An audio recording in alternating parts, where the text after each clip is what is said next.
নিউজিল্যান্ডের বিপক্ষে one day series জিততে এবার এক তরুণ ক্রিকেটারকে ট্রাম্প কার্ড হিসেবে ব্যবহার করার ঘোষণা দিলেন tiger head coach Phil Simmons, যাকে নিয়ে ভীতিতে আছে আবার প্রতিপক্ষ।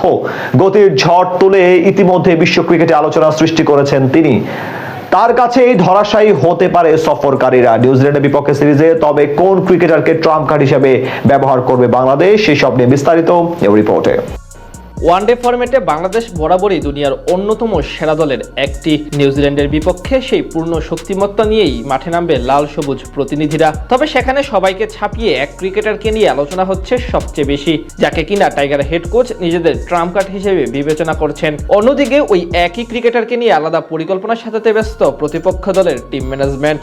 দিন যত গড়াচ্ছে বাংলাদেশ দলের তরুণ ক্রিকেটাররা তত বেশি সমৃদ্ধ হচ্ছে। বিশেষ করে টাইগার পেস ইউনিট এখন জগতের অন্যতম সেরা। সেই তালিকায় বড় নাম নাহিদ রানা। বল হাতে গতির ঝড় তুলে রীতিমতো ক্রিকেট দুনিয়ায় টক অফ দ্য টাউনে পরিণত হয়েছেন তিনি। সদ্য পাকিস্তান সুপার লিগে দুর্দান্ত পারফরমেন্স করে এসেছেন রানা। বল হাতে একাধিক রেকর্ডের মালিক ছিলেন এই পেস বোলার। তার চেয়ে বড় কথা, পাকিস্তানের বিপক্ষে টাইগারদের সর্বশেষ সিরিজেও প্লেয়ার অফ দ্য সিরিজের পুরস্কার পেয়েছিলেন তিনি। সেখান থেকে রানার মতো একজন পেসার নিশ্চিতভাবে ভীতির কারণ হবে প্রতিপক্ষের জন্য।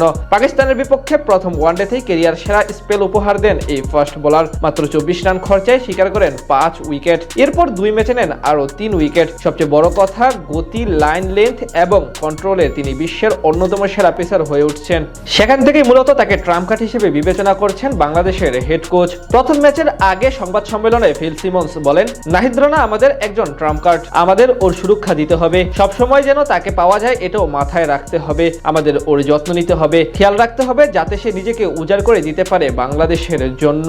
এদিকে টাইগার হেড কোচ যখন তাকে নিয়ে এমন প্রত্যাশা করছেন, ঠিক তেমনি নিউজিল্যান্ড দলও তাকে নিয়ে খানিকটা বাড়তি ভীতিতে আছে। বল হাতে রানার সাম্প্রতিক সময়ের পারফরমেন্স চোখে পড়েছে তাদের, তাই তো রানাকে দুর্দান্ত বলতেও ভুল করেননি তাদের হেড কোচ।